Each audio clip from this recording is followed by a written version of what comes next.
My friends and I, going there for years, we're always like, we're the most fancy people on this mountain. We shave our legs.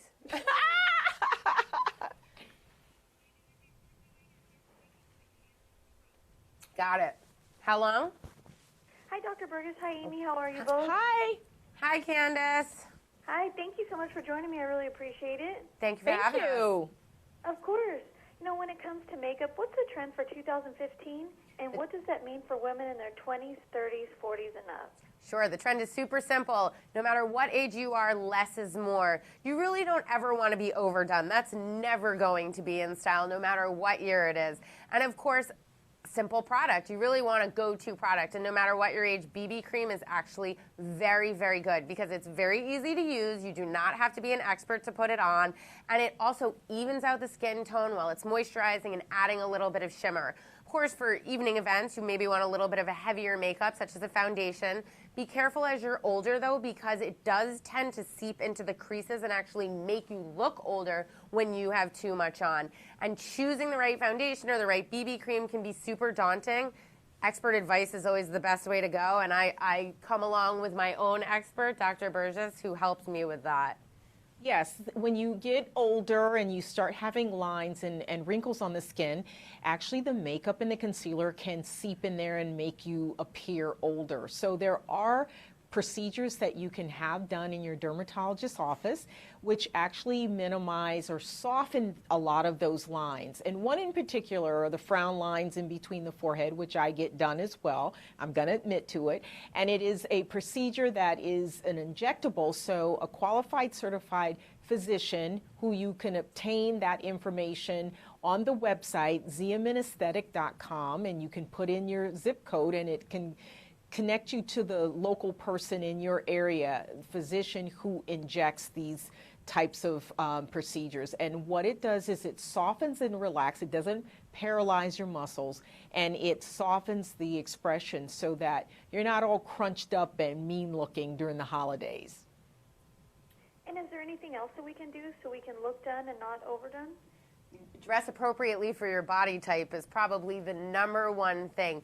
You want to make sure that you're really hugging the curves of your body without really hugging the curves of your body. Fit is so important, and you should really include the price of tailoring into the cost of an item. Don't think of it as a separate thing where you're like, oh, I don't want to spend that extra 20 bucks. That extra 20 bucks is the most important of the entire purchase. So doing something like that really is going to be an amazing thing for you in 2015 to kind of take yourself forward.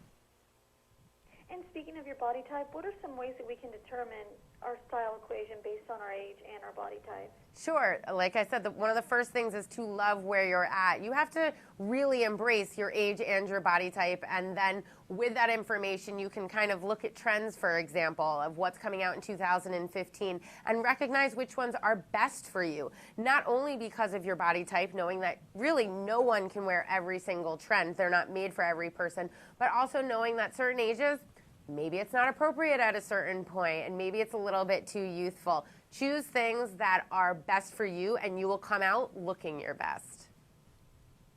And for those 40 and over, what are some other simple ways that we can give our skin a healthy new look without looking overdone? Well, for one, what you want to do is have flawless skin.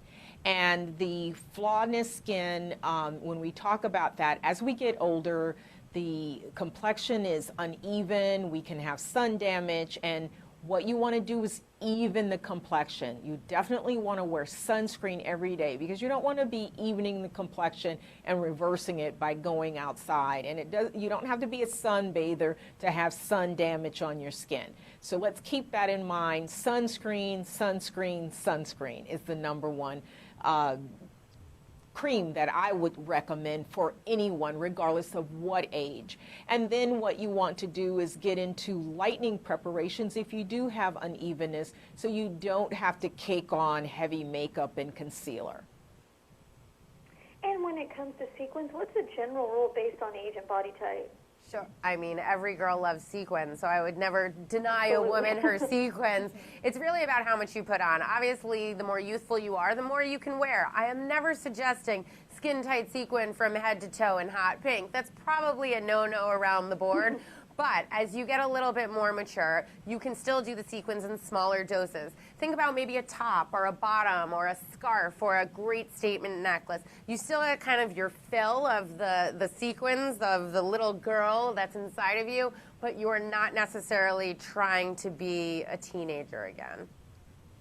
And with New Year's a couple of days away, what are some great ways to incorporate sequins to our wardrobe? I mean, honestly, like I said, I think the most simple way is going to be an accessory. It's one of those things that you really can't mess up. You know, it's just a little bit of pop. You can throw it on with almost anything, and it will instantly give it that party feeling. Well, thank you, Dr. Burgess, and thank you, Amy, for your great tips. Where can we go for more information? You can go to two places. You can go to my site, which is sassnstyle.com, sass, the letter N, style.com for fashion tips. And you can go to xiamenaesthetic.com and put in your zip code, and they can connect you to the local injector of Xiamen in your area. Well, thank you both so much. I really appreciate it. Happy holidays. Thank you. Same you to as you. well. Thank you. Bye-bye.